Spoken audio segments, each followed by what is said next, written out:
I'd like to start with the public speaker that mentioned the late fees and the non-owner occupied amount. That was something that as soon as I took this seat, I worked with council to give a grace period on the late fees, and I'm definitely on board with lowering that amount from 100%.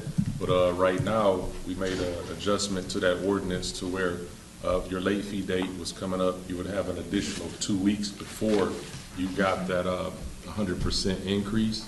So to that public speaker to see if you fall within that window before that increase, but bringing that late fee amount, down. When I spoke with staff, they said that it was comparable to other cities, but I still think it's a bit much because I wanted to make it more local development friendly. And when you have those late fees that are much higher just in the city versus the outlying territories, it makes it less attractive in the city. So that's something that I like to address, or if we could revisit that again.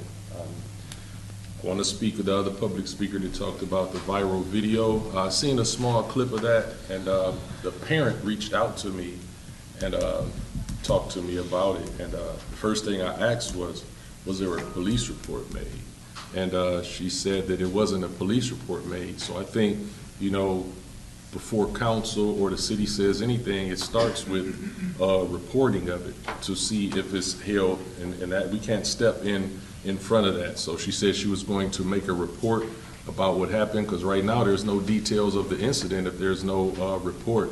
So I spoke with that parent. I think that was earlier today that I returned the call. I got the message yesterday, and I returned the call earlier today, and there has not been a report made or filed on that incident. As far as I think also too that for us to come up with really good sound ideas, you have to start with the correct information.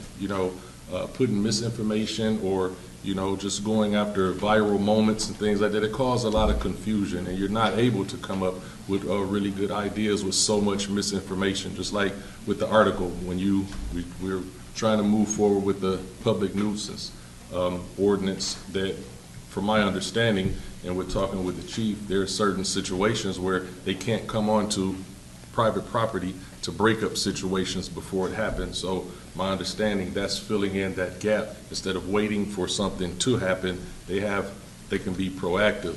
But when you get an article that reports and says it's about the Freaknik when it really wasn't, that's where the misinformation comes in and starts to try to stop the progress. Thank you. Thank you.